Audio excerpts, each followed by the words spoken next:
Hello and welcome to the War Report. I am your host, Cyrus. This is the show where we talk about AEW NXT, and I am joined by the comeback spot Quan and a very, very highly requested guest, Bad News. And everything's going well, so there's no bad news to be had. Yeah, I hope that yesterday was a one-time event. A lot of technical difficulties, but I think we all got it together. But we do have some bad news to go over. But first, before we get into In the Trenches, how is everybody feeling tonight? How's everybody doing?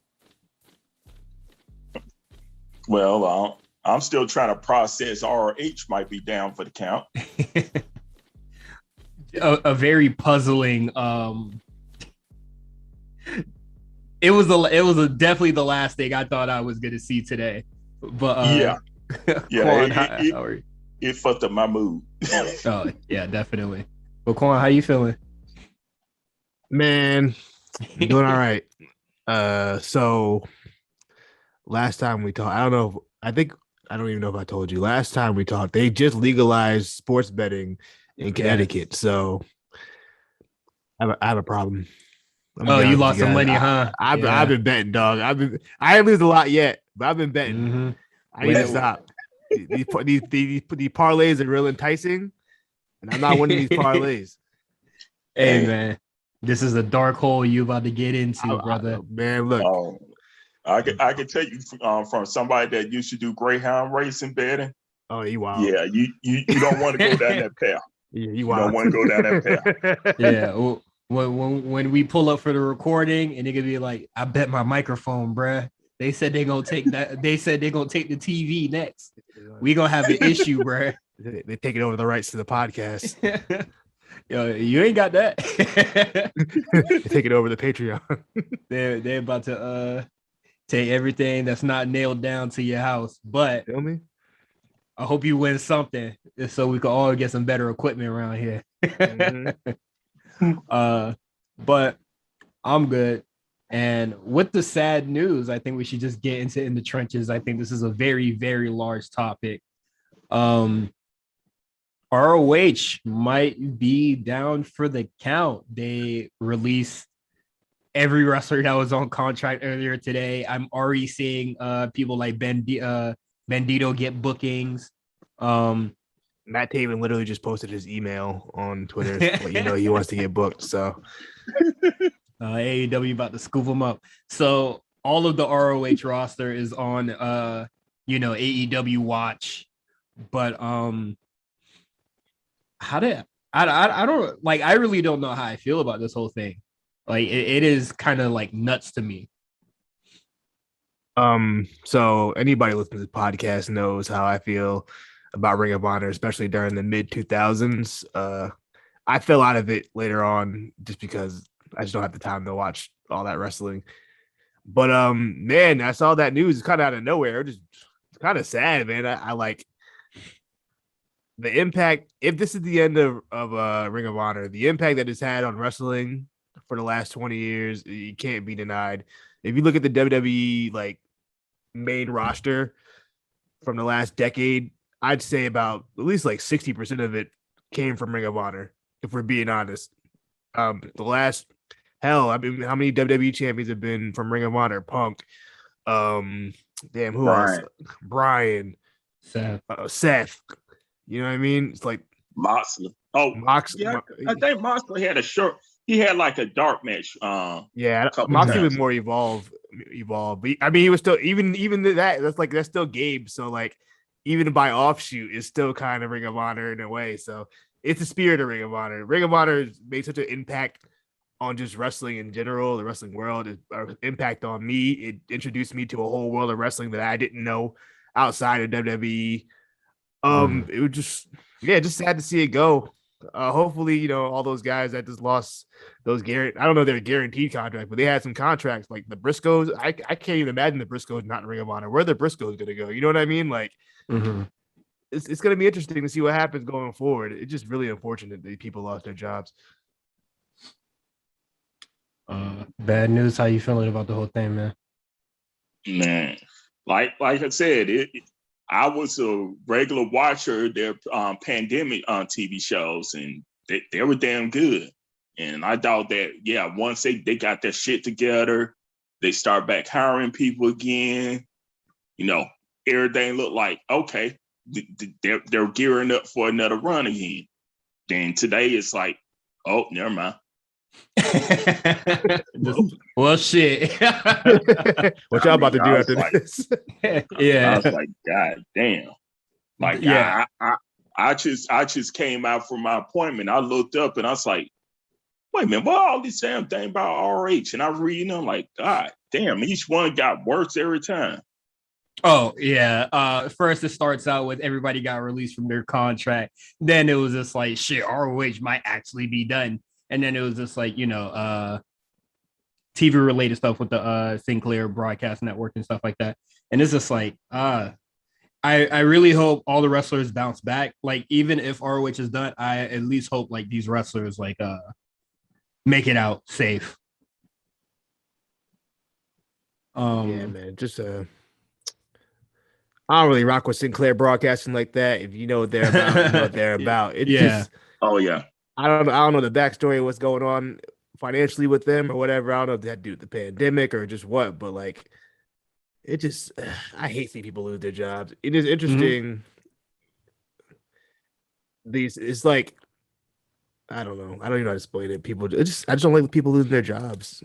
People, especially you guys like Ring of Honor, they ain't getting paid like WWE guys are getting paid where you're getting six figures to sit in catering or whatever. Like these guys are, I mean, Ring of Honor, I'm sure they're paying a little, I mean, something decent, but I mean, they paying decent, but not like, yeah, it ain't like something really like if you lose your job, it could be tough for some of the roster, especially some of the young guys. Oh, especially these young guys. I hope they bounce back. I really hope everybody bounce back. But another conversation to be had that for ROH is the ROH video library.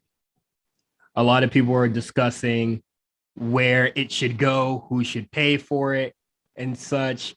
I'm pretty sure that WWE could possibly easily get their hands on this. I saw a lot of people talking about AEW possibly purchasing the archive because Tony Khan has so much money and they could probably be like, tell WWE 3 million and then what is it?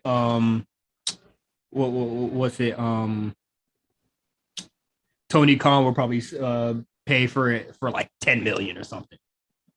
So I could definitely see them just fucking around and just bumping up the price because Tony Khan is. I mean, we don't even know. I mean, it's all speculation. We don't even know what could happen with the library, and maybe Sinclair keeps it or whoever owns it. I don't know who owns the property, but we don't know if they're even willing to sell it.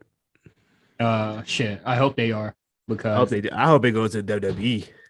Yeah, I want it on the network. Put that on the network. I'm sorry, like I don't want to sound biased, but I'd much rather have it on the network than just have because Tony holding it. They can't put it nowhere. They don't have a streaming service, so what are they gonna do with it? That's probably his end game that he's trying to amass a library so he could do like WWE and try to sell his stuff to somebody else. Yeah, but I don't think AEW has a lot to like. Man, I don't think their library really worth shit. You watch. Like, just a whole bunch of dark matches. I'm good. But also, I'm not even sure. Like with the Sinclair thing, do they even own all the stuff pre-Sinclair? Like, what about all that stuff like before 2008, whenever the hell they switched over? Like, do they have the rights to that? Like, who has the rights to that video library? Is that RF video still or whatever? No, I think RF sold his shoulder share to Gary. Okay, so maybe Gary owns that stuff back again. I think the one that you talk about that time when it was on HDNet. Yeah, HDNet. That might be a gray area because it might be assets that might own that. Yeah, 'cause that was a weird period before they went to Sinclair, but they did just like kind of broke off whatever they were doing with the original setup of the ROH. I forgot who was running it back then, but it's been a long time. But man, it just like I said before, just everything's unfortunate here. Yeah. It's a piece of wrestling history. It's the end of an era. Yeah, for real. So it's like WW, not WCW and ECW dying. Oh, close to it. I mean, it lasted longer than ECW. I mean, not WCW. I'm thinking Nitro. It lasted longer than Nitro did, at least. But yeah, it sucks. Very sad, but hopefully they could bounce back and this isn't we aren't really laying down the casket. But in other I guess in other related news, Impact and the AEW Forbidden Door is closed. No, who could have saw that coming? Besides people who watch Impact. I remember just a few months ago when when Jay White pulled up into Impact, motherfuckers was running victory laps. This is what it was all about. Look at all these Forbidden Door haters. Look at us now. Jay White's here. It ain't about the shit. So I just wanted to get that off because people wanted to run their victory lap. Oh, Jay White, Kenny Omega. What happened to that? Oh man, I'm telling you, the Good Brothers is good for AEW and them. Good Brothers are trash. They show is. They should have just gave them away. Like, here, take them. We'll take Private Party or somebody. Oh, they took Private Party and did nothing with it. I know. This is insane.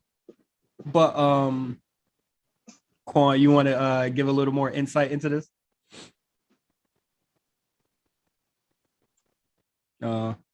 You're muted, brother. What happened? The bad news. I got some bad news for you, bro. You're muted. It's struck. Are we back? Yes, okay. you are back. Word came out of the microphone. All right. My bad. No. Look, anyway, so it's just, I mean, it is what it is. Me and you, Sarah, we saw this coming from a mile away. Like there was, I mean, people want to front online saying that it was beneficial for both sides, but let's be honest, this really only benefited maybe like 5 people. Kenny. Yeah, it didn't even benefit a brand. It benefited like a couple people. Like Private Party got an extra check. Kenny Omega and the elite motherfuckers got an extra check showing up on AEW and both sides in them. Tony Khan, he got to live out his heel fantasies. Yeah, get the little heel promos off. None of the women from Impact came over to Dynamite. I don't think any of the women from AEW went over to Impact. So there's that. But when we brought that up, it was just no way. Just let it play out. but when we say let it play out for other things, it actually goes well. So this is absolutely embarrassing because they were even like this was going to equal to New Japan guys coming. And then all we got was like C and D list New Japan motherfuckers coming around. We got Kenta. Don't do that. We got Kenta. Don't do that. Come on, Kenta is a C list nigga. I'm not gonna disrespect Kenta like that. That's an ROH legend. Lord. I'm not disrespecting. Not on the death of ROH. I'm not gonna disrespect Kenta. ROH legend, not New Japan legend. Okay, he just got there. He just got what? How long you been there? What? 2 years? Oh my God! You're being disrespectful. You're being disrespectful. I don't like that. That man ain't shit. Kenta. It's Kenta. Oh Lord! You wasn't outside. You don't understand. That man is not. That man is not shit. He wasn't there. In what is it? New Japan. Bad news. Let him know who Kenta is, man. He is treated like the goddamn fourth man. Are you kidding me? We don't even have to bring up ROH. Kenta can't help the booking. The booking being shit for him. Then I can't help what I'm being seen with the booking that is given to him.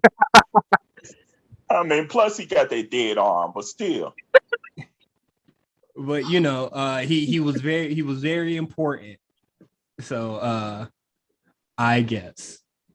You know what though? New Japan did send all their old people, didn't they? They sent Kento over. They sent Suzuki, Nagata. Honestly, I think Suzuki kind of went there on his own accord, but he just went out there and did his American tour. He had a little run. Yeah, he might be wrapping things up soon. I feel like this might be one of his last runs. He wanted to hit America real quick before it's over. I mean, shit, could be possible. Yeah, they said Kojima multiple times. Yeah, they even had Juice in the States and he even come over. Even the Impact. Sad to see this door that was never truly open close. And more bad news. So there has been a report. Well, I'll start out with this. We finally got to the bottom of the MSK thing. There was a report that came out, I believe, Ringside News. I believe that was the website. So the rumors are true. Chelsea Green kind of confirmed it too on her podcast, I guess. Oh, okay. If that gives anything. To cite that podcast is not something I thought would ever be truly done here. We're citing a Ringside News. That's even crazier to me. If we're being honest.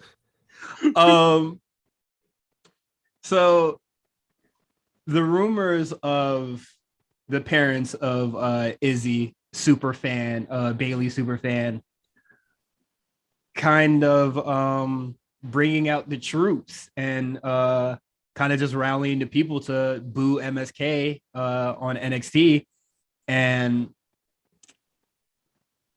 it kind of just worked out. Like it kind of just worked in their favor, where it was very infectious, and then everybody was just like, "Oh shit, we don't like these dudes. All right, man, then fuck it." Because I guess nobody wanted to be the person to get drowned out by cheering them, which is something if you've been to a wrestling show, you definitely seen it. You just go with whatever the crowd does. So that happened. And then I think the most like kind of the heartbreaking part of this was, I guess, like a backstage. I guess somebody in the production crew heard this troupe talking about making fun of one of MSK's, I believe one of their parents. I believe it's Wesley? Nash Carter. Nash Carter. Okay, father passed. Making fun of his father passing. I think this is insane. And after watching Halloween Havoc, I think they're gone. I think they made that swift move to like really cut him out soon as like all of this was like sort of confirmed. And WWE social media has been very supportive of just MSK period, sending shots at him. I think it's a little petty, but I'm gonna let it rock because how could you boo this? Yeah, that was a great tweet. That was a good tweet. Kind of nuts. He said, "How could you boo this?" Really banged on them motherfuckers, bro. I know Izzy was like on the bump and stuff like that, but I do think that like her parents kind of fucked her over here by having this troupe do this, because I'm pretty sure they don't want anything to really do with them anymore. Oh no, they're scanning people for to come into the shows now. Like they want you to come and link up on your Facebook account to them. They said, "Hey, you want to be here, bro? Get on Facebook, bro. We got a whole lot of room. We need to vet you real quick." You know what this is? This is a classic case of a child getting attention and then the parents wanting some of the attention too, and becoming those parents for I'm not gonna call Izzy a child star, but she does have a following on the internet. I know I think she had like a YouTube show or something. A creepy following. Yeah, that I mean, I don't want to know the percentage of the fans she has that are grown men, but I would say it's probably a nasty ratio. I ain't gonna lie to you. I would just say, how you a grown ass man following a child on Twitter? That's what I'd say. That's what I would say too. But Yeah, it's just one of those situations. It's just a nasty situation. I mean, Mhm. I'm not even gonna blame Izzy or fault Izzy because Oh no. like this is all on the parents. They're weird. They're Yeah. the fans of the parents are weird. Even going through with this, I mean, I'm a believer. You can boo and cheer whoever you want, but like this was more like This is targeted. yeah, it's like almost like harassment. I know I sound like a PC like SJW whatever, but like yo, this is like straight up like harassment. Like yo, like you can't be talking about somebody's father like over what? Because they said that Izzy shouldn't over their opinion. Not even like a wild ass like nothing mean spirited about it. You just like yo, I don't think that little girl should be bumping in the ring with whoever they're bumping with. Rumors she's working with Chase and Rance, who convicted pedophile. So And Tessa Blanchard. And Tessa Blanchard, just real. Some of the worst of the worst. The worst of the worst in our wrestling space. It might as well have been like her working or like working with Charles Rance, and then like Drake Warts being the goddamn referee of the match. Don't be shocked if we see Drake Warts over at Wow. Yeah. Oh my god. Yo, why not? Fuck it. Wish that if he's there, yo, AJ Lee, come on now. You set yourself up. I told you about AJ Lee. Wild. That's white feminist right there. She reeks the white feminist. Mm-hmm. That's what she is. That shit is nuts. But yeah, it seems like the situation is more or less resolved. MSK is in full support of MSK, and they flushed them out and ready to get start anew. I'm excited for this. And then I don't know why you put this in here, but I guess it was just like a slow news week. You're not excited? I'm absolutely not. Tony Nese is all elite. And my nigga, I could care less. White man still winning. I'm saying this is AEW is where they thrive. I'm not even, you know what though? I'm not even gonna call Tony Nese mediocre because I think Tony Nese is actually very good in the ring. He's just very generic. And the last thing AEW needs is another generic white guy. They got enough. Let this be the last one. No more, please. They just for the rest of the year open the show and close the show. They go bring Tabin in. Watch it. If they bring Matt Taven in, oh my god. Tabin, Bennett. If they bring Mike, if I see Mike Bennett on Rampage in 2 weeks, I'm gonna fucking smash my TV. I can't. Kingdom is back. This is what we get with Adam Cole too. Oh no! Who's another generic white guy free agent right now? Shit, a lot of the people that just got fired from. I don't know who's in Ring of Honor right now. I couldn't tell you that roster. I believe it's pretty black now, ain't it? There's a lot of black people over there. A lot of brothers there. Yeah. Are they gonna wind up AEW? No. One per quarter. I could really truly care less about Tony Nese. He is like beyond dark bound, and I am not looking forward to the didn't see my full potential shit. But when they gave you the title when you was just a nigga that had abs, that's all you were. You were the nigga that wrestled well with abs. Hey, if it wasn't for Enzo, you might not even had a job for a minute because Enzo was carrying that whole little roster of I'm saying a bunch of nobodies outside of Gulak. Oh yeah. I rock Gulak. I rock. So he was in the crowd, I believe for Rampage or Dynamite last Saturday. Okay. He was I think it was on both of them. Yeah, okay. He was on both of them. He was on tonight, so he was in the crowd, and then they were just like, oh no, we can't be like NXT, and they had him in the crowd again. And then we might see him in the crowd again for Rampage. And then we'll just see how long this story goes. Tony Nese, the fan. Well, he taped a match for Dark, so I'd imagine either not this week's Dark, but probably next week's Dark he'll be on it. So They were probably just like, damn, nobody saw that episode because they was watching goddamn reruns of SmackDown. So put them in the crowd again. And then the final piece of news, speaking of SmackDown, rumor has it, this is just a rumor, this is nothing set in stone, but Walter is set to make an appearance on SmackDown for the UK tour. When is that? I don't know. I don't watch that. I don't keep up with this stuff. But yeah, he's supposed to be on the tour. Like they're gonna put him out there, like, you know, hometown pop or some shit. So they'll be there. Looks like November 5th, 6th, and 10th. So that week, I believe. I am very excited for this, and then also I hope they bring in a lot more NXT UK folks out there. Might as well. I would love to see, you know, Pretty Deadly out there. Shit, you could probably bring Gallus if you want to. Walter Imperium, bring in all in Imperium since they just won the tag titles. Might as well fuck it. Bring them back in full force. They ain't putting them on the plane, bro. You don't know that. They ain't putting them on the plane. We'll see. Shit, they might. If they vaxxed up, they probably already out there. Who else is gonna be? Who else would I like to see? A-Kid would be great to see. A-Kid, Jenny.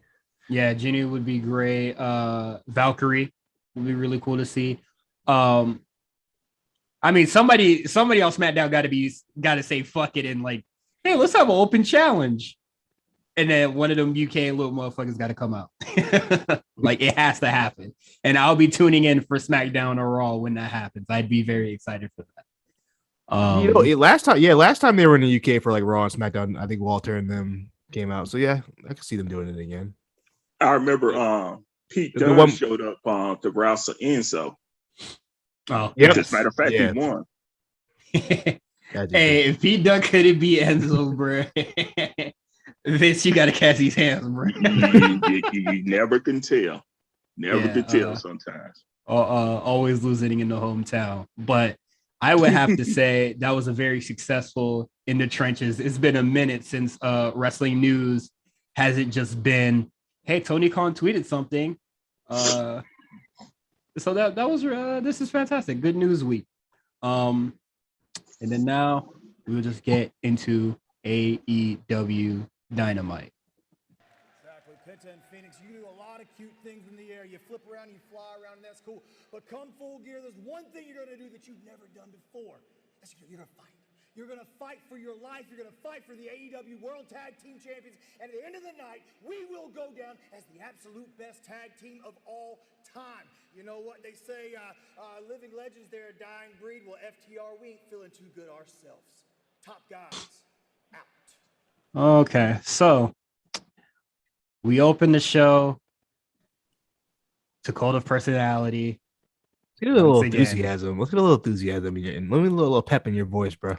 For the seventh time since the first dance, we hear Cult of Personality again.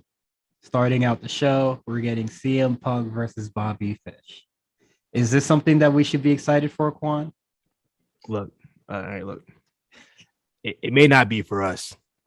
But the Boston crowd. Hashtag not for me, bro. But the Boston crowd, they're big fans of CM Punk. I guess they're fans of Bobby Fish. I don't know. They share the same philosophy. I ain't gonna talk about Boston, but you might be right. Boston slander. He might be right. Yeah, I'll be honest. This match did nothing for me. I'm not a Bobby Fish fan. I wasn't a Bobby Fish fan when he was in Undisputed Era. I thought Kyle and Roddy were the better team anyway. Yeah. So that didn't change just because he went to AEW. He kind of like I said before, I'm kind of over just generic white guys whose gimmick is that they can wrestle. CM Punk, I'm still cool with CM Punk. I'm not like sour on him yet. I'm happy not just doing promos where you're just like, I'm happy to be here still. I'm happy we're off Shit, of that. you might get that next week. I know. It might be fuck. We might get one on Rampage. So we gonna be honest. Am I sour on Punk? No. Am I kind of tired? Yes. Is that fair? Yeah, you can feel how you want to feel. I just didn't like how he looked old against Fish. Mm-hmm. Like he looked like an old nigga. He looked like Goldberg. Dog, when Bobby Fish is moving better than you, bruh, I think we should be very, very concerned about what's going on here. How'd you guys like feel about the match, like overall? Slow. It was slow, and not like a good kind of slow. And I felt like it was like a good 5 minutes where it just dragged for no, like you could have cut that whole part out, and the match would have been a lot better. Like I kind of fell out of it after a while. Like I got to the point where I was like on my phone. I was like, this is kind of boring. And then I missed the finish. I didn't even realize the whole controversial finish at the end. I wasn't even looking. Oh, that was. He did the Hulk Hogan special. Yeah. I'd say I clocked out when CM Punk was like holding his knee, and then he was just like, when he was like limping to the turnbuckle, I said, "All right, man." And then I walked away from my laptop. You didn't see the one-legged elbow drop? I saw it. It looked like shit. It's one leg. What do you think? Oh, it looked terrible. Bad news. Thoughts on the match overall? Oh, the match was slow, and that ending was like the shit Sunday on top of this damn match. Oh no! Because I'm like, you gave him an out where you had he hit the GTS. He went to sleep probably for a good 10 seconds before Punk crawled over there. Mm-hmm. And then the motherfucker couldn't even stay down for 3. He had to kick out right at 2.5. Mm-hmm. And they had to add oh yeah, it's a 3 count. Yeah. I don't know why Bobby Fish kicked out. This is being seen as going into the business for himself. I thought it was very, very weird when I heard 1, 2, 3, and I saw his shoulders were up, and I was just like, "What are you doing, motherfucker? You're Bobby Fish. You're nobody important." I think it must have been a miscommunication. I don't think Bobby Fish would go into business for himself on TV like that against Punk. I don't know. That's too many eyes on you. I don't know. That just seems like ridiculous. I am as puzzled as the next man on why you would try to boss up like this. But match was whatever. This is not even a footnote in history. This could have been on Dark. This match legitimately just doesn't truly matter. Just CM Punk just having another match with the build being 1 week old. So next match, we got Sammy Guevara versus Ethan Page for the TNT Championship.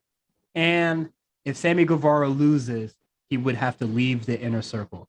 Now, before we get into this match, you remember the last time the match stipulation was, somebody has to leave this Inner Circle, the Inner Circle has to disband, and they just came right back together?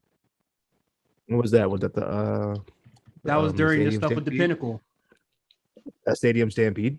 Yes. Where they lost. They lost. Did they lose Stadium Stampede? Yes. Okay. I don't remember. They lost, and then the Inner Circle showed up last week just Are you coming sure together. they won that, bro? They didn't win that. They won that. They lost the first one. They won the second one. They won the second. Elite won. I mean, not Elite. Inner Circle won the second one. What's the first one? The first one was against the Elite. They lost that one. No, not Stadium Stampedes, but the matches against the Pinnacle. Oh, the first one was Blood and Guts. Okay, Blood and Guts, and then they won Stadium Stampede. They won Stadium Stampede. Okay, never mind then. But I do think that I will say that the Inner Circle has to disband or somebody has to leave is very tiring. Stop using it. But the match, how'd you guys feel? I liked it. Sammy was wilding. That's all. That boy was wilding. That shooting star press off the top. That was crazy. He executed it perfectly because I don't think he had room for error. Because if you wouldn't have, that could have got ugly. It gets ugly over there, so it would have been out the ordinary. Yeah, I mean that's I'm about to say it happens weekly over there. So, he got to calm that down, man. I in ring wise, I like Sammy Guevara. But sometimes he's doing a little too much. I know he's young and he thinks he can just do this, but like, dog, chill. You ain't got to do this on a regular, weekly episode. We're not gonna remember this a month from now. You know what I mean? Like, let's tone it down just a smidge. It's good, man. But you're not gonna remember it, bro. I'm not that particular spot where he did the. Okay. The match, I remember it later on. I mean, but it was like. Yeah, that spot was unnecessary. You don't need to do that. Go ahead. I'm gonna set a reminder to remind you about this match to see if you remember anything about it. I got a spreadsheet. I remember everything. But bad news. How'd you feel about it? See, I like the match, and I share his sentiments because, like I said, Sammy, he has that mentality of going off when he should kind of not be going off. Like he'll do a damn senton in the crowd, and you ain't gonna remember that shit. It was on a random episode of Rampage. You know what I mean? Or he do shit like that on Dark, and I'm like, dude, Dark, really? I definitely thought this match was fine. It was very fast paced. I'd probably say it's the best match on the show. No, I don't think so. No. I feel like I know which one y'all gonna say is the best match on the show, but I do think no, this it was. Okay. I thought this match was okay. As far as the feud with American Top Team and Inner Circle, it is what it is. It's not for me. It's something for Jericho and family to do. So Jericho went full 2000 promo today. Full year 2000 promo. You're jerking off. Oh, wow. Sexual jokes. Oh my god. And then Scorpio Sky going, that's not true. I was there. Oh boy. Shut up. They're really egging on those kind of really sophomoric jokes. Like the other week when they were talking about who's the top and who's the bottom. Like, come on, man. It's 2021. What are we doing, Chris? I believe they'll be having the match at Full Gear with everybody. Yeah, Full Gear. Okay. They're choosing they're choosing who they want to wrestle. Like the Inner Circle is choosing their opponents for the 5v5. I'd imagine it's gonna be Junior Dos Santos. What's homeboy's name? The one that been throwing the knees. I forgot his name. And MMA nigga 5 and then American Top Team. Like, come on now. So these guys. I wouldn't be shocked. I wouldn't be shocked if they picked Lambert and put him in the match too. That'd be hilarious. I think that'd be really funny. And he would just never be in it. Full Gear is November 13. Okay. How long is that from now? I believe we'll have the calendar really fast. We'll have another week. You get a week, yeah. So we got one more Rampage, then a Dynamite, then a Rampage, then so we got 3 Rampages and 2 Dynamites. Okay. I think something like that. That's a lot of room to work with, and I feel like they're gonna do a whole lot of nothing between then. So let's move on now. For the TBS Championship Tournament, we have Serena Deebs versus Hikaru Shida. I thought this was really, really good.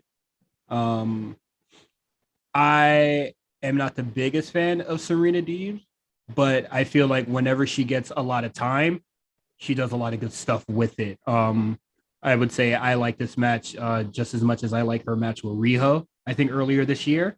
Yeah, on the pre-show for Double or Nothing. I believe so. I think that match was very, very good.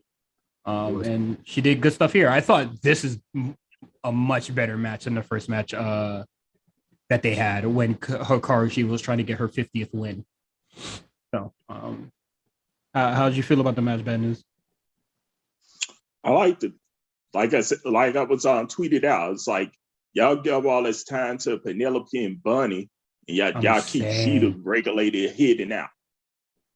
Like, why the hell y'all do that shit? I don't need to see that matches.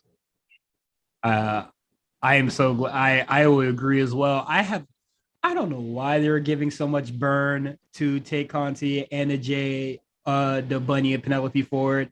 Those matches were not great, and the reception to the Penelope Ford match and Kiera Hogan one was very, very funny because at the show, man, the crowd was on their hands. They were chanting boring. People were just, bathroom break, all that. Oh, the Miami show? Yeah, that was the one that they recorded Rampage for at like Miami. And like the crowd was like not even like burnt out. They really just did not care. And boy, that match looked worse when I saw the GIFs than what I saw in person. But the match here is good. Quan, you said your thoughts on it? What would you rank this? What's the rating on this? What's the rating on this? I'll give it to you. I believe I gave it a 3.75 out of 5. Very strong match. Yeah, okay. That's really, really good. Hikaru Shida gets the win here, and she'll be facing Nyla Rose next week. And to protect both women here, Serena Deebs just grabs hits Hikaru Shida with a chop block and just gets a chair and just goes to town. So I guess Nyla Rose is just going to get a free win next week or later on this week, knowing how they report everything. Yeah. And then for our main event, I would say that this is you got to talk about the Cody thing. Oh, we gonna get to it. We gonna get to it. Just these quick, not quick hits, but these big topics first. Very I guess in season match, festive, whatever would be the word for it. We get the Dark Order versus the Super Elite. I guess like a Halloween match. This is the 5v5. I think this is very much the course correction of when Hangman lost the 5v5 the first time. But this match is, I think, much worse.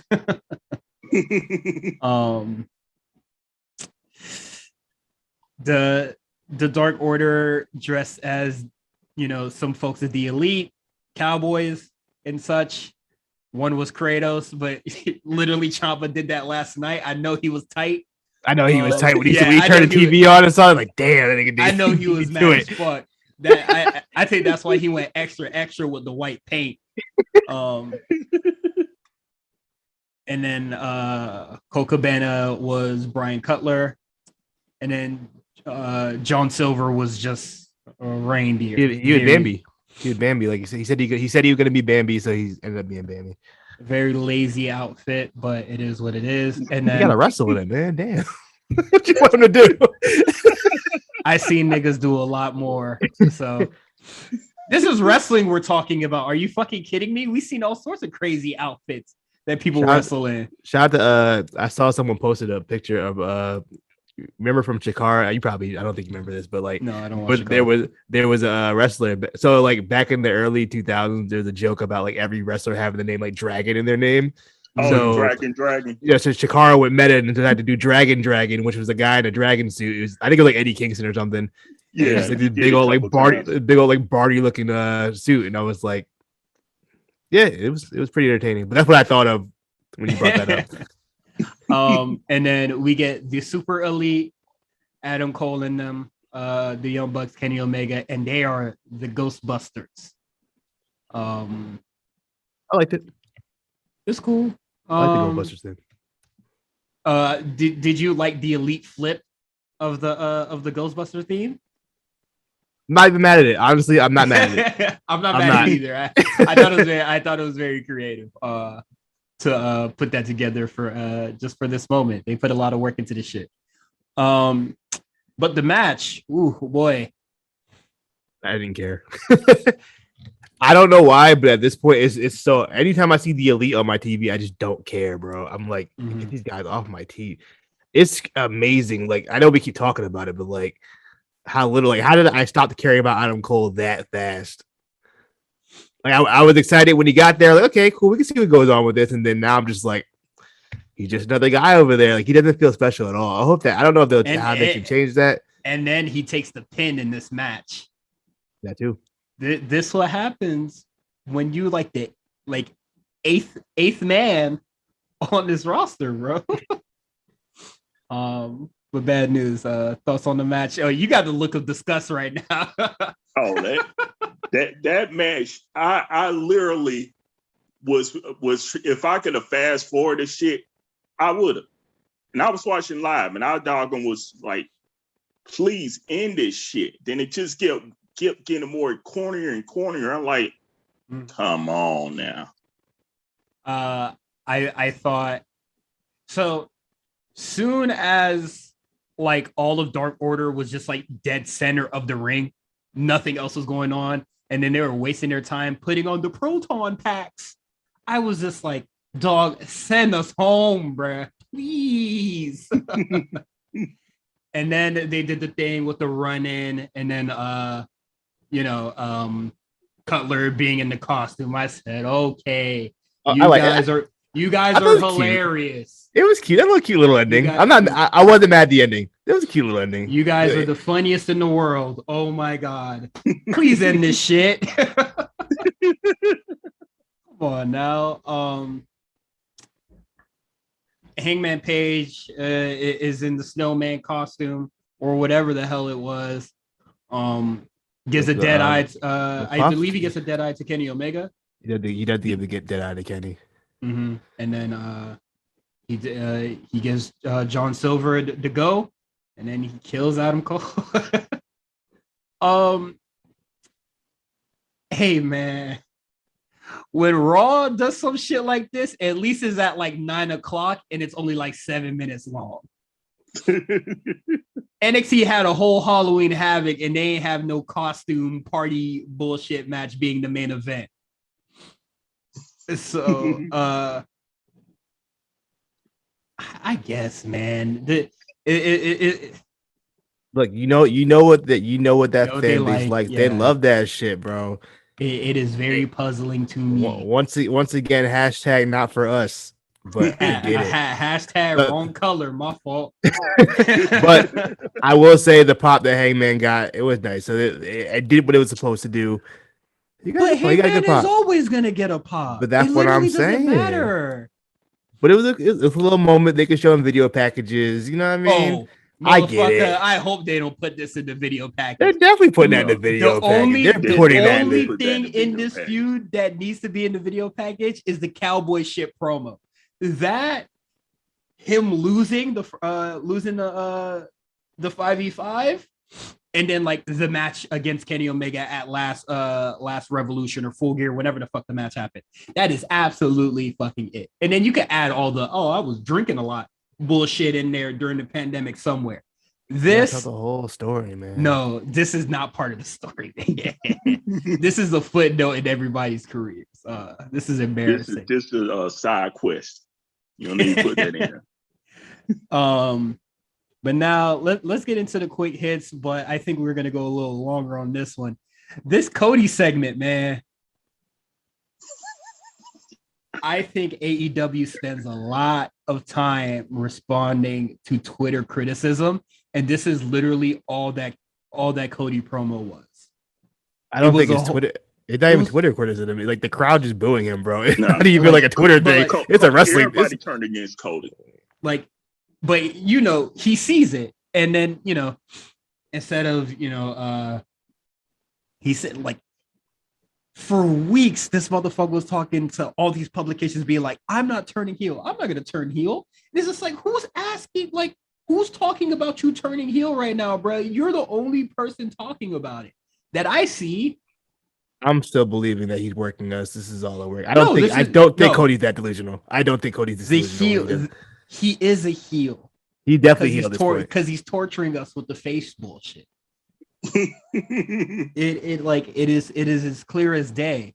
But like, you know, a lot of Cody's segments are, you know, responding to Twitter criticisms, and you know, me not really being on Twitter anymore. It's like he's just talking to a ghost. Who are you talking about? Who are you talking to? Like, Malachi Black was not addressed in that promo at all. Nobody on the AEW roster, that, you know, that he's like, you know, that is an adversary towards him was mentioned in that promo. He mentioned the Nightmare family, and then mentioned Arn Anderson. Didn't mention Andrade, didn't mention Malachi Black. Well, he did a little bit. He was just like, you know, I could have did a pedigree and, you know, really buried the motherfucker, but would I be abusing my power? Bruh, spare me. He should have just did it, low key. Like, shout out to Don Griffin, the Armchair Author. Cody absolutely wants to be fucking Triple H. It's been like that since the jump. And I think it is so funny that he's trying not to be Triple H, but he's Triple H. Like no matter what he does, stop running from your fate. Like, it is inevitable. But he apologizes to everybody. Apologized to Arn Anderson, and then Andrade comes out, says a whole lot of nothing, calls Cody a bitch. And then the lights go out. Malachi Black comes out, and then they just start beating on everybody. And I like Arn Anderson going for the man with the neck brace. And then Andrade beating his ass, and then they all beat his ass.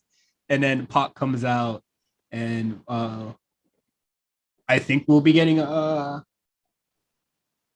Pac versus Malachi soon. I think that'll be a very interesting match, but it is guaranteed that we'll be getting Cody versus Andrade next week on Dynamite. And dog, I could really, really care less. What y'all think about the segment? Go ahead, bad news. Oh man, Cody is one of the delusional motherfuckers out there. Even his dad, when his dad was booking against the critics and all that stuff, he didn't go overboard as Cody did. Mm-hmm. Like, Cody is just like, that's that young Republican energy in him. You don't know any better. You don't know any better. Go ahead, keep going. No, go. You're on the podcast. Get your shit off there. Keep it going. Okay. Well, and he keeps saying that, oh, I don't bury talent. I'm like, how many other motherfuckers that you did bury? The feud with MJF, one and done. The feud with Ogogo, one and done. Oh, I'm happy that was a one and done, because boy. Well, it was garbage because of Cody. Notice that the common thread, Cody. Yes, Cody did not carry that feud at all. He did an absolute terrible job. But keep going. I'm fucking with it. Okay. Then Cody's like, you look at how he came to the ring, that full grandiose entrance, the slow camera roll, and all this stuff, and like, everything about you screams heel. And you trying to say, oh, I'm the face, I'm the ultimate good guy. I'm like, really? And then like him waving a flag in damn 2021. Like, got that shit all over his Tron and shit. Like, come on, dude. Unless you trying to go for the Fox News crowd, ain't nobody trying to cheer for that shit. Fox News crowd's watching the other show on their network. Yeah, they watching Hannity. They ain't watching him. The rerun. Hannity. You said Hannity.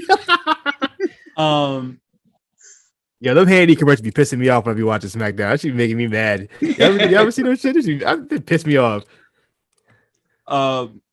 But yeah, Cody, very delusional. I think that he's trying to like get a lot of like sympathy Just being like, oh, my wife's too hot for me. I got a child that I don't deserve. Yada yada, this and that. Life is so good to me. I struggle too. And I was like, motherfucker, I really don't care. What is this promo? That's white folks' problems right there. I'm saying. But yeah, that is literally the whole segment. Cody kind of just saying a whole lot of nothing until a brawl starts in true AEW fashion. But speaking of saying a whole lot of goddamn nothing, we get an MJF promo that also ends with a brawl in AEW fashion. MJF saying his usual edgy shit. I was riding with him this week because he's talking about Boston, so it's fine. I'm cool with it. I'm with MJF tonight. I guess. I don't like Boston either, but I think I could come up with way more insulting things. Saying their women are fat. I wouldn't have sex with any of them. Fucking yawn. You remember when Kevin Owens? It was like Kevin Owens and Elias.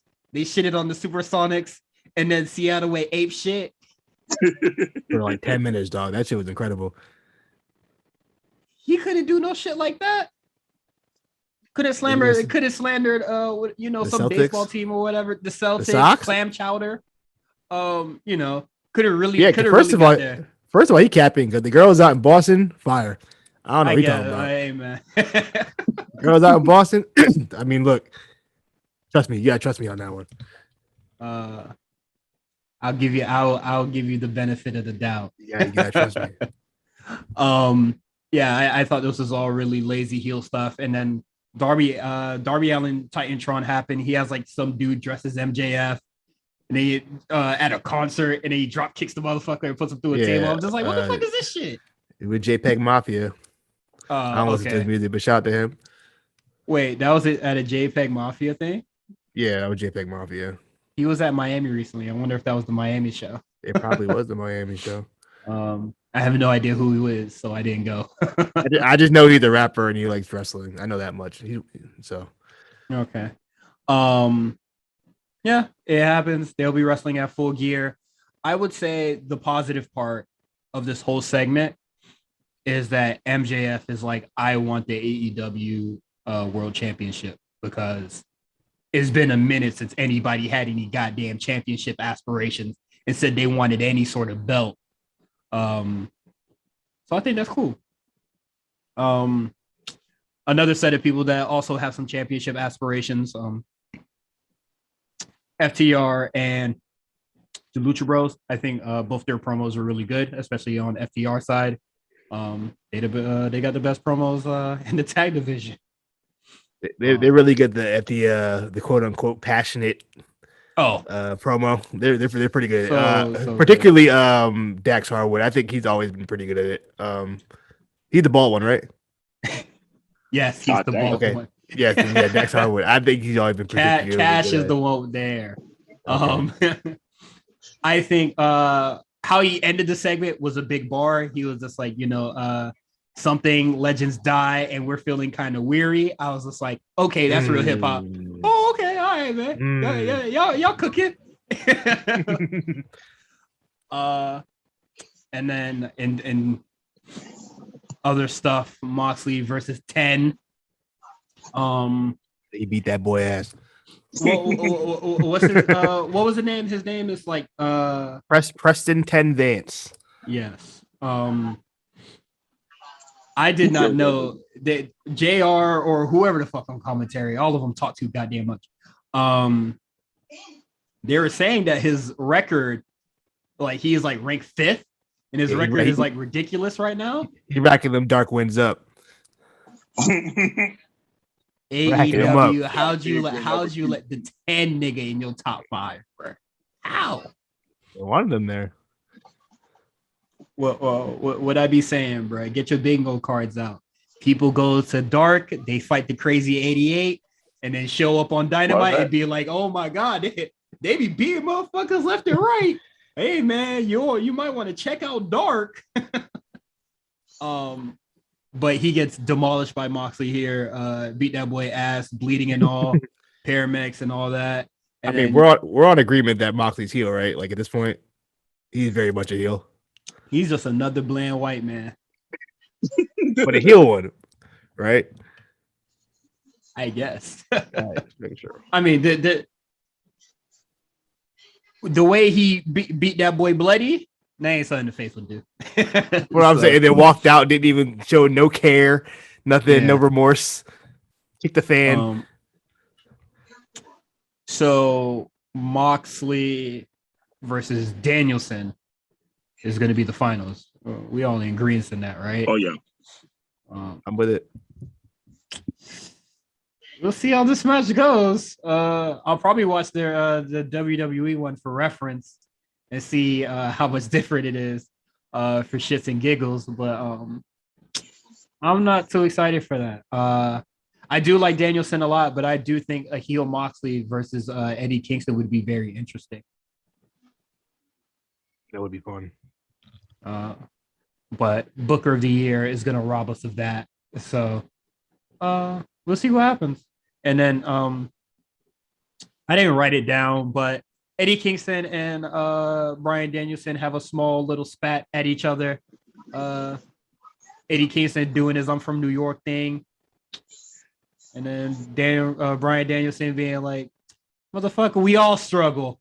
And then it went to commercial break. Yo, that was just actual the promo. Like, nigga, we all going through shit. It just left it at that. That would be fire. This nigga say, "You be bitching and moaning. Who cares?" And then it went to commercial break.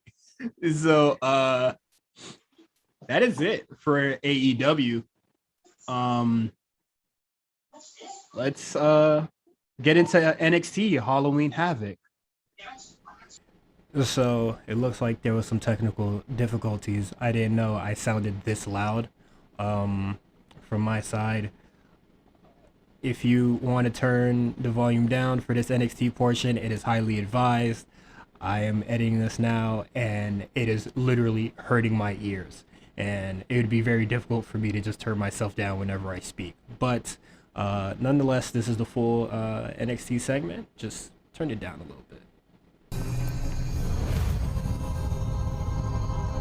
454 Head Lane Way. Siri don't lie, my brother. It looks bigger. Luma's probably got a new place now. He got that big money now. He got that Gargano family money now. Okay, man, hey, I ain't saying she a gold digger. Hey, she ain't messing with no bro. Hey, let's stay focused. We came here to get my championship back. Let's go. I'll tell you what, you go ahead and take care of business, and I'll drive the getaway car. Trick.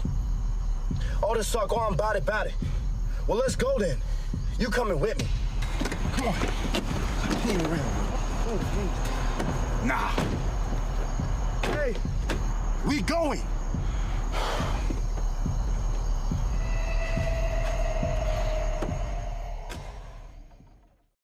You feel me? All right. NXT Halloween Havoc, man. How'd you guys feel about the show overall? I thought it was good. I just was disappointed Braun didn't win, but it is what it is. I am of the belief that it's too early. I do think it's a little too early. Honestly, I don't even know why they kind of like put him in that position so quickly. You know what they tried to do? I saw somebody tweet earlier. I forgot my man's name, but he said they tried to do the Flair Sting and have just throw him right in the Wolves in a title match off the rip. Yeah. And then obviously he wasn't gonna win, but make him look good in the process. And I think Ciampa played Flair perfectly in this match. We might want to get to it and just talk about it since we already here. Oh, yeah, of course. Yeah, look, we all had our, like I've said on the past couple of weeks, we haven't seen Braun really work yet, like really put in like an actual match where he's selling, this and that, and he proved himself tonight. I won't even lie to you, he proved himself tonight. This was he might be that dude. I had reservations at first. I was like, I don't know, we might be rushing into this, but he looks all right out there. I ain't gonna lie. If there's anybody I think the whole world is kind of rushing towards is Tony D'Angelo. I think we really need to slow down with that. But but I do agree. Braun Breaker did do amazing here. I think this is like his first like real match, and I think that's all well and good. Like we didn't predict that he was going to win, but we did predict that he will look good coming out of this. So I think that's good enough for me. Well, like I said, I hoped he would win, but I still had that feeling like, nah, they ain't gonna put it to him yet. Now, probably next year, yeah, they'll probably give it to him. Oh, that's yeah. I said I don't want him to touch that belt for a year. Anyway, I don't want to give him North American. I don't care what you do. I don't want him near that belt until give me like August next year. We can start talking about it. I say the earliest that you could probably give him the belt, and I'd be like, okay, that's cool.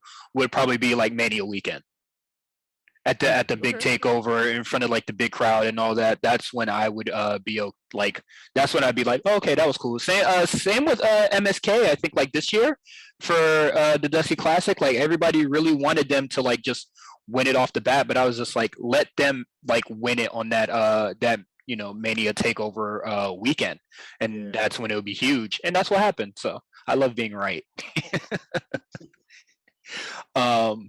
But what do you see Braun Breaker going next after all this? Probably for the North American title. That'd be good for him and Melo to come together. Yeah, because it's sort of like the get you ready title. Mm-hmm. So that's why I say I see him going for that. That's of course if he don't get called up. Oh yeah. You think he get called up? You think he get called up this fast? I mean, he got the name. He already has the name. The mission. Yeah. They could do it. Man, I mean, think about that. I mean, you could never know. He might get called up by Royal Rumble time. Yeah, absolutely. That wouldn't shock me. Now you said it. Yeah. Yeah, and honestly, not everybody needs the NXT championship. Like that's not really. It's just like while you're in NXT for a really long time, you got to get something to show for it at least. So congrats to Ciampa. We'll see where they go next. Whenever the next big takeover is going to be. If they're going to do War Games, I think that'll be very interesting. For the women's side, I could see it happening, but for the men, I'm curious what they plan on doing. But we'll get there when we get there. You can make War Games happen in like a month, bro. You can set some shit up and have. I know everybody's kind of new. Yeah, but I'm just like, okay, if you want to set up War Games now, you have Toxic Attraction versus blah, and then on the men's side, I'd say Elgato Del Fantasma versus blah. I don't know what you would fill the match with, but I know who is going to be on one side of it. Yeah, for sure. That makes sense. Mm-hmm. Well, because do you think Pete Dunne's going to get into the title picture again? I would hope so. Because there's nobody else really in the horizon for him. Mm-hmm. Yeah. Unless Samoa Joe about to come back, but they can always throw LA Knight in there. The champion LA Knight already feud? Did I miss that?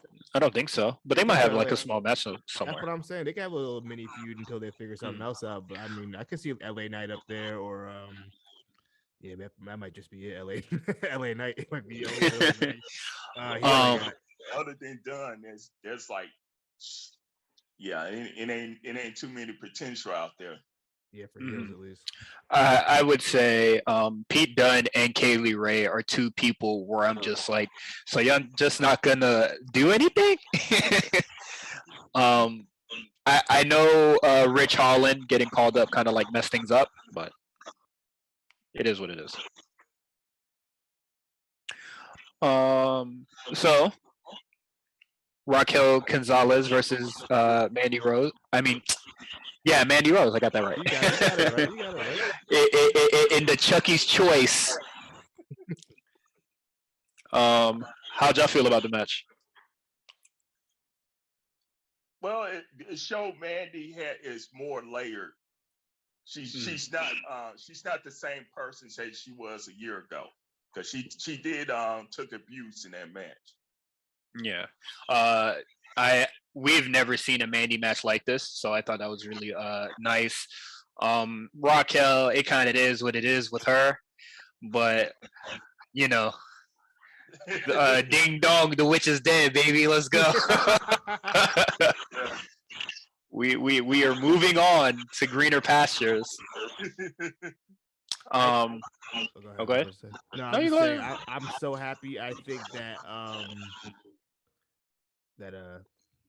Raquel and Zoe and Io were kind of had made the women's division really stagnant. And I'm happy that they finally freed it up, and that we could have some new matchups. Yeah, Raquel.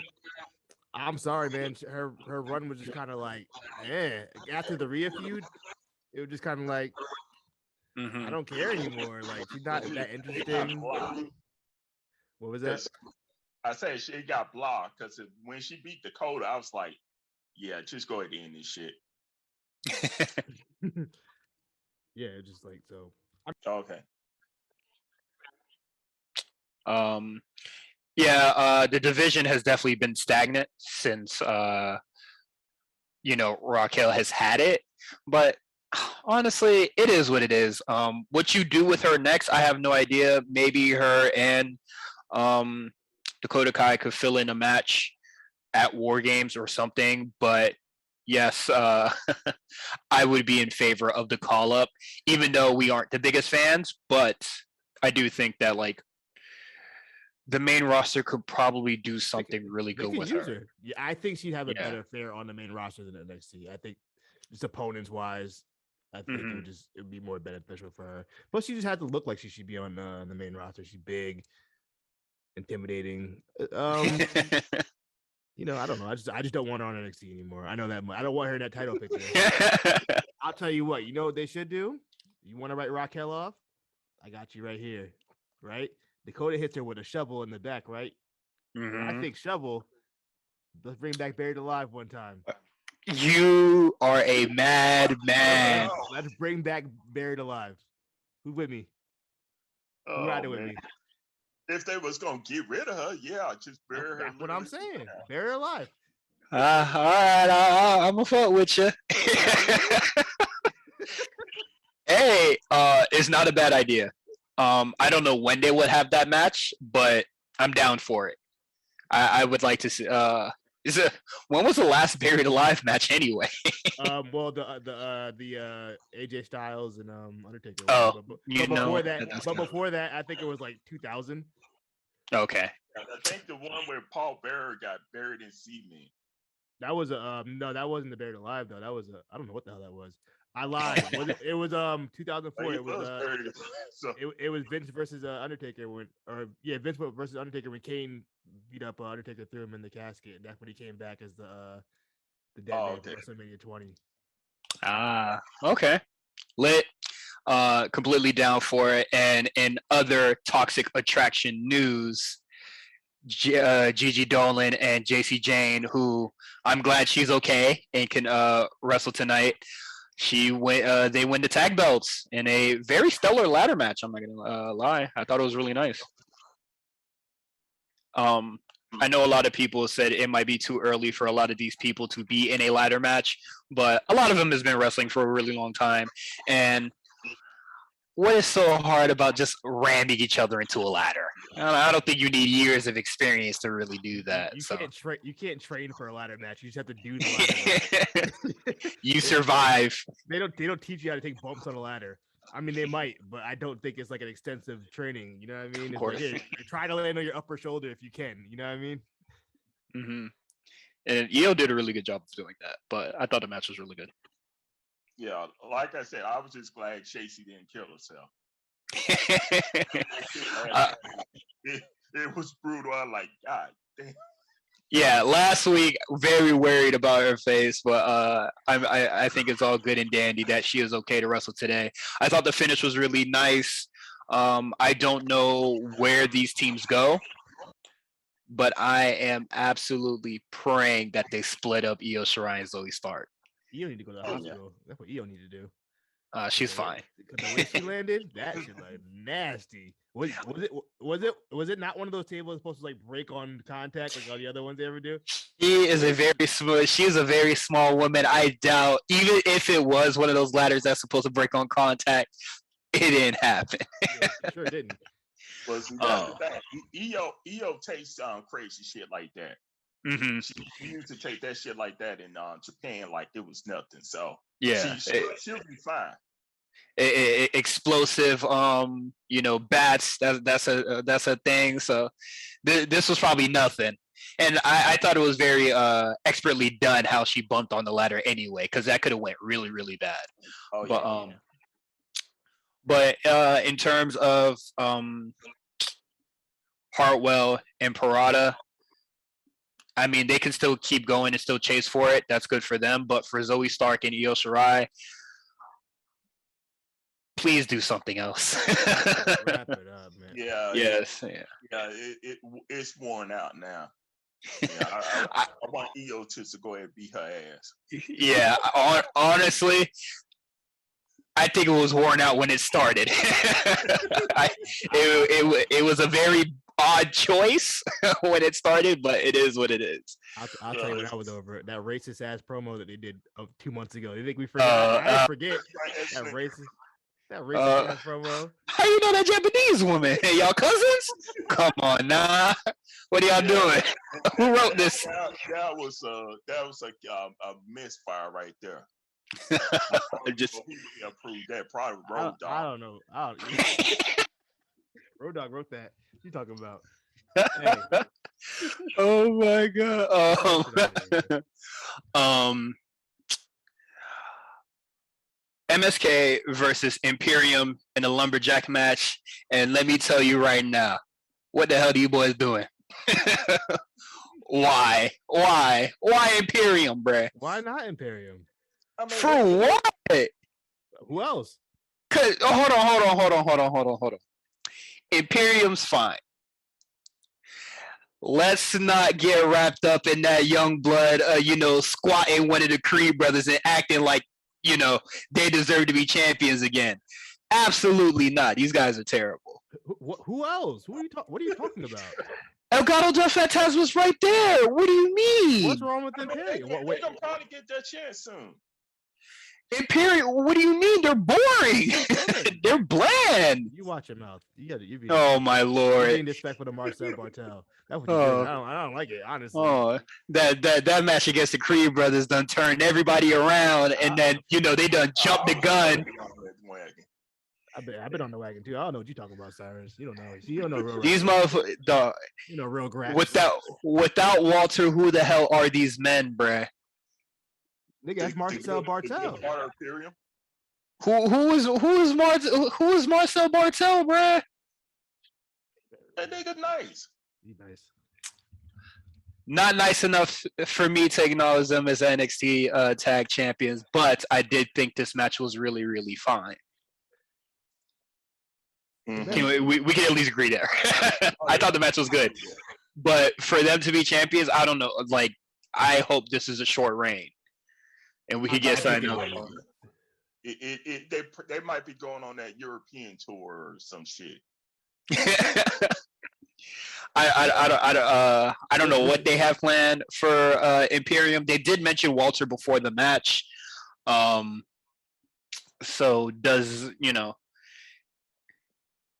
I just don't know. Like I don't know how they really move forward from here. And honestly, I don't know where. Go ahead. No, I'm saying this feels very transitional to me. I don't think they're holding these belts for that long. I feel like this was on the spot call because I think MSK has something else they have to do, and that's probably good for them. I mean, I know we're gonna talk about it on. We'll be talking about it tomorrow. But like. So, also surprisingly, I didn't hear too many boos this week. I don't know if that can get in. If they can hey, the tickets got lost. I don't know. You know what it was when they said, "Do you want to be part of the NXT crowd?" Hit us up on Facebook. I say, "Yup." They got the motherfuckers out of here. Got them he's open. Yeah. Rest in peace to those bozos. But if this is transitional, it's fine. If this goes really like long, I'd be very confused. Would you rather them have it or them redneck boys? Okay. I'd rather give it to Imperium. That's what I'm saying. Because they're better wrestlers. Don't wish upon that evil now. Yeah, I'm not rooting for the hey, we fought in a bar once. Like that's nice, man. A lot of people in America do, bro. Y'all not special. But yeah, we'll see what happens with the tag division next week and see how everything moves forward. But now we're gonna get into these quick hits really fast. Did I miss something at the start of the show? Why the hell did the host LA Knight pop up halfway into the episode? It was implied that Grayson Waller fucked up his car, and that's why he was late to the show. Okay, and they had the same outfit and everything. Hilarious. Yeah. I mean, that's cool and all. Joe Gacy versus Malik Blade happens, and I forgot what the bald man name is. Harlan. Yes. Yeah. They Voorhees tonight. they did some more hinting. I don't know what they're hinting at, or when they're gonna do the big thing for that, but they're hinting at something. Next, we got the haunted house segments with the Gargano family and Mello and Trick Williams. Yo, Trick a coward, bro. You saw he was about to leave his boy behind? It was embarrassing, bro. I'm with him. I'm not going no fucking haunted house. Wow. I'm with Trick. I wouldn't have left you like that. But knowing that you would leave me like that is very disappointing to me. I didn't say I would leave you. I'm just saying I understand where Trick is coming from. It might come down to it. It might come down to it. Okay. I don't know. I ain't going to what is it? Halloween Horror Nights with you, bro. You man gonna stay in the car. It's embarrassing. But I thought those segments was really cool. And then them getting Andre Chase involved is really good as well. As long as he's not wrestling, I think he's pretty entertaining, honestly. You don't like Andre Chase? Not really much in the ring. He hasn't really shown much, honestly. We'll see. Yeah. And sweater off, it makes me hot. Oh, I don't know how you're doing that. I texted you earlier this week or last week, and I was just like, "Hey, this Chase University sweater kind of hard." And then you were just like, "I knew you would turn around," and I was just like, "When did I slander it?" You definitely slandered it on the podcast. It's on record. Damn, I don't remember that. I just be hating blindly. But I saw it. I was just like, the Chase U shit might be hard, bro. It might be. But Trick, Mello gets his belt back, and then we could get back to the regular stuff next week. He didn't get his belt. He left it there. Oh, he left it there again? The last thing I remember, it was him picking it up and then Loomis looking at him. Yeah, and he ran away. Then he ran. He didn't run with it. This man's a coward, man. He's getting Gargano. He's like 5'5". They the same height for one. You're right. Don't act like he much taller. Right. But I thought the haunted house segments. Were really, really nice. So let's get more of that next year. Well, if Loomis gets, I don't know how they. If Loomis gets called up, I don't know how they do this next year. But we'll see what happens. They can use Harland or whoever at this point. True. Creepy guy. Oh, I didn't put it in the docket, but Buddy made his debut. The Street Fighter King, the Street Fighting Champion, Solo. Little Oos. Yeah. I didn't like that the crowd was chanting Uso at him. He's his own man. You knew they were gonna do that. He looked like those guys, bro. No, let him be his own man, please. But no, I thought it was cool. We'll see what happens when he goes up again. I assume he'll be wrestling Grayson Waller next week. So we'll see what happens there. In-ring debut from him. There's a lot of people on the roster that are like, hard hitters because they got the Singapore dude. I keep forgetting his name. Dante Chan. Yeah, Dante Chan. Him. And then they got Zion Quinn. Yeah, Zion Quinn. So, hey, if they could form a little, ass beating faction, Bloodsport faction, I think that'd be hard. What do you think?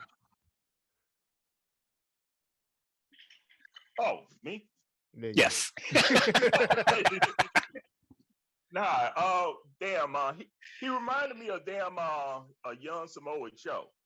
Yes. Like, if you remember Samoa Joe when he had the blonde hair and all the biker shorts and shit. What is it? Early aughts where every wrestler had blonde hair when they had no business having it. Yeah, early 2000s. This was early 2000 style. Everybody had a fucked up style back then. Yeah, even Punk had blonde hair at some point. Like everybody, that early 2000s indie era was nasty. Nasty era, just nasty fits, ugly ass shorts, nasty fits, and those shorts were gross. Trash bag pants. Yeah, tattoo. But that was the wave, man. Shit's fire. Speaking of early ROH, we got Roderick Strong in the Diamond Mine Open Challenge versus Odyssey Jones. I heard this happened on 205 Live. Yeah, it happened. It happened last week. Did you watch it? They got to run it back again on a show that everybody watched. Yes, thank God. Cause I was trying to find the match on Peacock, and it was just like, nah, we don't know what you're talking about. So I'm glad it happened tonight. I thought the match was cool. Roger Strong didn't look too weak here. Like he didn't look like just because there was a weight disadvantage, like his whole game plan went out the window, or like all of his offense went out the window. So I thought that was really good on his part. How'd y'all feel about it? Well, I thought it was a good showcase for Odyssey. Like I said, I didn't expect them to beat him, but they at least attempt to try to protect him getting in the Pre Brothers interfering and stuff. Mm-hmm. Yeah, I definitely thought that was good. And honestly, I don't see them really having a feud going forward because, like Bivens said, motherfucker, you in that 205, bro. He's been on 205 Live way too much. He's a 205 Live superstar. He's like 400 pounds. It's fucking hilarious. His name. That show stopped being 205 Live once they did. Hell, they fired damn 3/4 of the damn roster for that. They fired the whole roster except for like one dude. There's like two dudes, and we're just like, shit, we could put the women on there. Yeah, 205. Yeah. So good for them. I forget Shawty that got who's officially on the roster. Ari Miller. Yeah, shout outs to her. 205 like NXT. I don't know. NXT Dark. Don't do that.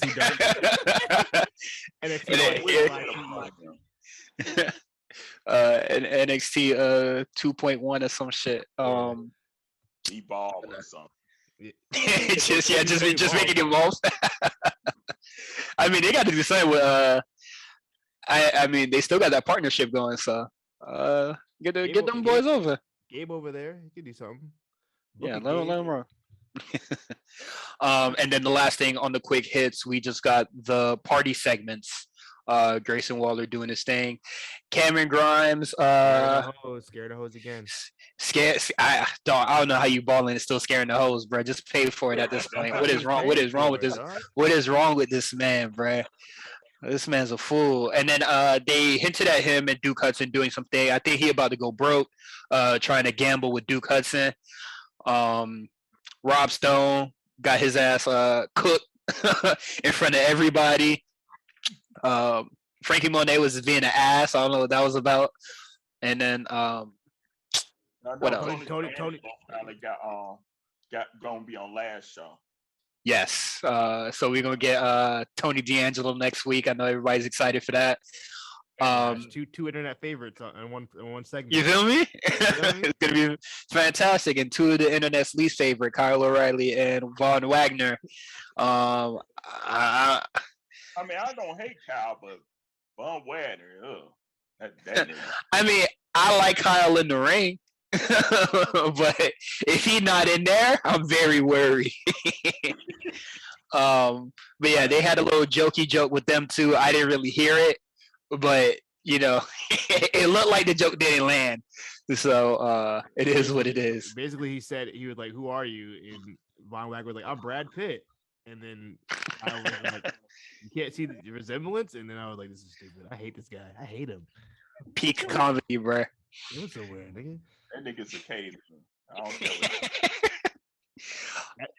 care. He's on the chart. He's like the one right before human being, like the one right before. Oh my god! from like ape to like to human, he's like the one just right before human. I should stop doing that. I should talk about that. Hey man, the NXT locker room speaks very, very highly of this man. I'm waiting to see it. This is another Wheeler Yuta situation for me, where people keep telling me this guy's good, and I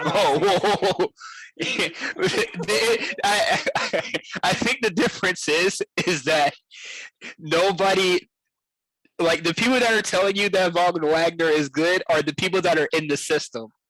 I think it's more puzzling with Wheeler Yuta because there's actual people out there saying that he's good. There are people in my time are like, "Yeah, this guy's good. This guy's the best." I'm like, "Yo, you know what? We'll get to it when we talk about AEW." But I'm just like, huh? I don't see it, and I don't think I ever will. So, good luck to these two dudes that are in the same paradox of I don't really care. But that is it for NXT 2.0 Halloween Havoc. I thought this was a very good show. The first big show for the 2.0 people. So it's all good and dandy, man. This felt like more NXT to me than like anything last. Like the matches got timed tonight. Like we were actually having like real like I gave 3 matches a 4-star tonight. That's what tonight felt like. It was like, okay, let these guys wrestle now. We know the characters. We know what's up. Next week we're gonna grade everybody. Grade the new roster. Yes, we have to go on and give everybody their grades for this first semester.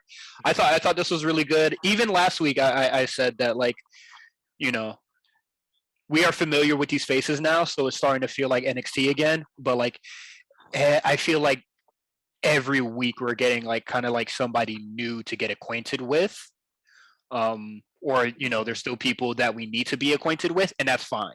Yeah. Rather than like the first episode of 2.0, and it was just like, I gotta know you, everybody, and then the next week it was just like, hey, here's video packages of what we're about, and then they did it for the women and then for the tag division, and then kind of tried to blend it all the two, and it's coming together. It feels like when when NXT like first got to the network. And then it was like, we gave you a whole bunch of new guys, some old guys, and then next week we got Sami Zayn coming. Week after that we got Bailey coming. Week after that we got Bray Wyatt and the Wyatt family coming. It's like they started slowly bringing other people, and that's where we're kind of at right now. And I think that's a good spot for NXT 2.0 to be in. I like the direction they're going. Let's just keep it up. This was a good show. That I wasn't like super excited for it initially, but show impressed. Oh, I was very excited for this because it was very sink or swim for a lot of these people. And I think everybody swam. Except Von Wagner and what is it? Grayson Waller. I don't think they swam too well. But it is what it is. I even think Andre Chase swam a little bit. He might have did a little doggy paddle, but I do think he is like entertaining. So it is what it is. As long as I'm entertained, I think it's all good and dandy. But that is it from us. I have returned to Twitter. You can follow me at Cyrus on TWR, the War Report. I will be there, not tweeting at all.